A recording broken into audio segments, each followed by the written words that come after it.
Police have blocked off the road here in Billerica. If you take a look behind me, you can see where the car came crashing into that pole.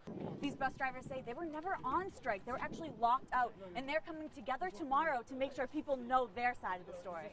Police pull over a man going over the speed limit, and he drives away happy and thankful. The plane went down about a mile away from takeoff here. It went right into the woods, causing a huge fire. When shopping areas have the most traffic, and during the holidays, that's when the most accidents happen because people aren't paying attention. Their mind's elsewhere. They're thinking, let me get to that last store on time. What am I going to get so-and-so? And they're trying to get this all done before holiday crunch time. Officials here are working hard to get this sinkhole under control. It was caused by a water main break. It's leaving local businesses without water or power. Two men pull up next to a car, see a woman in the back seat who's trapped. That's when they know they have to help, call 911 and follow the car. Pharmacies are recalling this eyelash curler because when you go to use it, it actually falls apart and this rubber casing comes right off.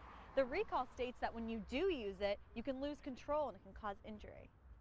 People were waiting around the corner to get into the Apple store for their new 5S and 5C phones with all the upgraded software, including a new camera.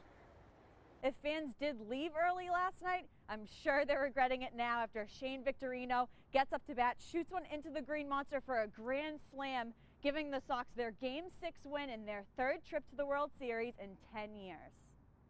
Today is a deadline day for repair work on the Obamacare website. By the end of today, healthcare.gov is supposed to work smoothly for most people trying to sign up for health insurance. Trudy Hall's family might finally have some answers. It's been 3 years since her body was found in the woods, and now a man is under arrest. 3 years ago, 23-year-old Trudy Hall's disappearance and murder shook the Cape. Now, years later, this man is under arrest for the crime. It's a tragedy.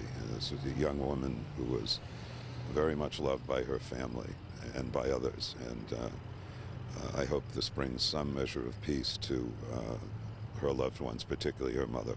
Investigators say Quizelle Wilson killed Hall, who was pregnant at the time, when she came over to visit from Nantucket in July of 2010.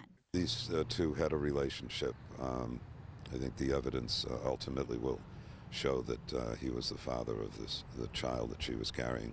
Investigators say they were able to piece together the last few hours of Hall's life. He met up with her as soon as she arrived over here. They spent some time together in the afternoon. The evidence will ultimately show, and then he met up with her later that evening and killed her. 2 years after police discovered her rental car, Hall's remains were found in Falmouth. For the next year, investigators say Wilson was always their #1 suspect, but it took extensive forensic testing to secure an indictment, and then he was finally arrested by state police in Chelsea. There were a number of things that will ultimately come out that link him to this particular crime. Quizelle Wilson is due in court tomorrow. His lawyers say he hasn't been involved and the police have got the wrong guy. Lisa Gresci, 7 News.